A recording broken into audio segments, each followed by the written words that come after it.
I thought it's about politics. I thought it's about rules of leadership. I thought it was about having a heart for your people. I thought it was about being visionary. They now tell you there are many people who have visions. What we are looking for are not visionary people. We are looking for loyal men. And if you say it's a lie, you will move in one cycle for 35 years. You will see your friends that came yesterday will become senators. You will see your friends that came yesterday become masters, leaders of provinces.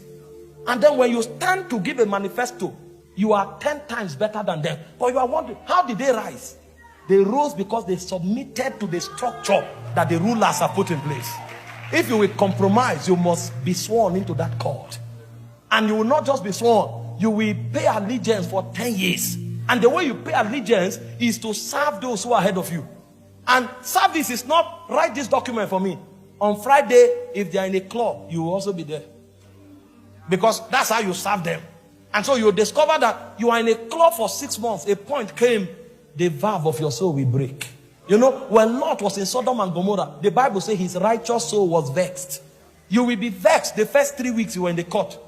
After 2 months, when they are playing a music that you heard for 2 months, you'll discover that it has altered the vibration of your soul. And then you'll sit there and you'll be doing like this. You'll be doing like this. After a while, your boss will look at you and say, come on, you are a weak man. He will now tell the lady, go and stay with him. And the lady will come and be nice, sit with you, talk with you. After a while, you will share a bottle, a glass of alcohol. The next day, you will wake up. You slept with the lady. You will cry. You will cry.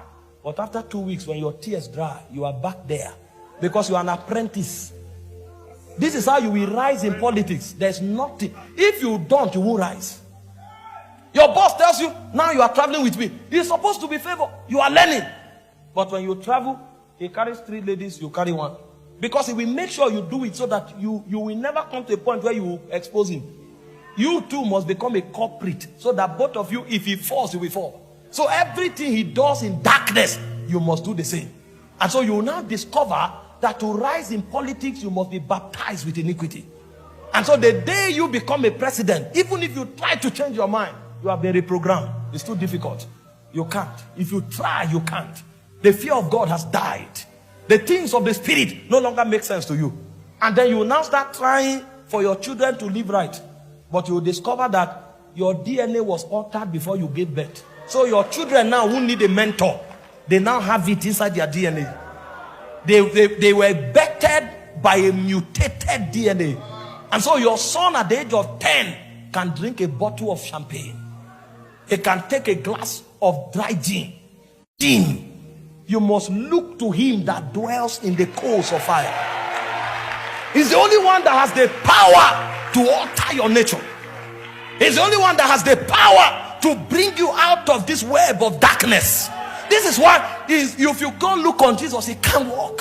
You know, people who are not educated, when you talk to them about building city, they say, forget all this prayer. Church will just come and be talking prayer. We are the salt of the earth. We are the light of the world. What we are dealing with is deeper than the buildings you are seeing. They are colonial masters in the spirit realm.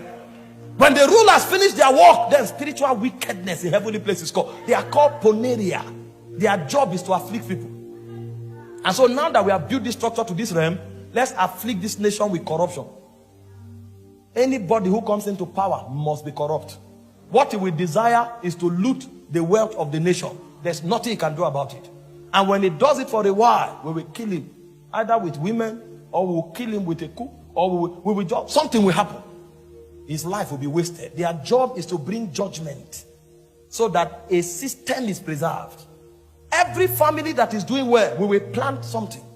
Either madness, or autism, or sudden death, or bachelorhood, spinsterhood. They will be 30, 40, they won't marry. They just put things here and there, so that everybody, no matter how well he's doing, will have a yoke that he will carry. And because of that yoke, there will be need for consistent compromise. You will never survive without compromise. This is how these structures are built. And as they are building this structure, they are also training human agents. Because when you enter a civilization, you will discover that even among men, there are ranking people. All the people they find, they separate them into their cadre of gifts. And they make them agents. Agents. Agents are puppets that spirits use. So when they come into a territory and they discover the men there love dark ladies, they will put pressure, sexual pressure on these dark ladies and frustrate their lives so much that everywhere they turn, they won't find help until they submit to prostitution. And so from campus, they're already sleeping around to buy handouts. All their uncles will forget them. No matter how they beg, the only thing they will resort to is to use their bodies. It's a program so that the men can find them and have free access. It's intelligence. When they discover that in this territory, anybody who is intelligent has a high potential of becoming great, before he rises, they will put an affliction on his life. And so you are wondering, why are the best never serving God? Because a system was designed. Agents are puppets. One way or the other, you must facilitate the agenda. But for those who are specially gifted, they now give them higher position. They are either witches or wizards. The job of a witch is to cast spells. And those spells have the power to alter events, to alter happenings in the territory. And so every territory, before demons walk, casters of spells will be there first. And so they will show up and chant and cast spells and choke atmospheres. And then you are wondering why, when you relocated to this particular place, this kind of thing began to happen. What is going on? There are people who manage the atmospheres there. They are witches and they are wizards. And when you grow, you become a warlock. A warlock is one who does not have any sympathy for man again. He has betrayed men, completely sold out to darkness, and he can do any act of wickedness. They are the ones that truly form the foundation of spiritual cities in collaboration with princes. Some of you have watched movies before. You know that most of the ancient cities you find today had warlocks that pioneered the agenda of darkness into those lands. And they put it as signature in the foundation of those cities. If you enter there and you don't rise above it, you can never serve God. And when you grow from a warlock, you become a sage. A sage is a teacher. He has the power to impart spiritual graces. It's not only in light that they do impartation. Even in darkness, a sage can say, hold my hand. Go and cut a blade of grass, bring it. When you bring it, you hold your hand, say, go. If anybody is bitten by scorpion, touch that place 3 times. The venom will go. And you are wondering, is it true? Somebody is bitten by scorpion, you tap the person, the venom will go. And you are wondering, he can impart demonic power. This one now is a custodian in darkness. So while principalities, powers, rulers are working, they are also raising human agents from puppets that do their will. You know, some of you young men here, you bab long game. I'm not saying everybody. I'm just saying the trend, the one that is a trend. And when you see ladies, you are doing like this. You don't know you are an agent.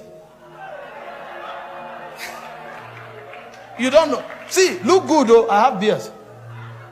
But I'm saying there's a trend now where people showcase things. You don't know. This intelligence are deep. It's not only naked women. You don't know. You see some men, they remove 5 of their buttons until their chest open to this place. They literally don't wear singlet. While they were in the gym, you will think, oh, they are exercising. Gym has good health value. They don't care about health.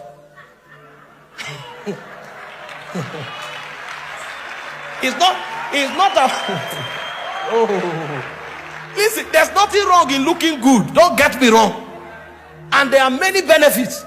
You can toughen your muscles. You can facilitate the movement of blood. Your arteries, your veins open. Cholesterol, is burnt out. For healthiness, for good look. It's good. Look good. It's good. I'm not looking too bad. But what I'm saying is that if those things you built becomes a channel that demons ride through. Now you went to gym, you have 6-pack, you have 4-pack, and 7 ladies have lost their virginity, and you don't know what is going on. You are an agent. You are a puppet. So when they come around, they remove their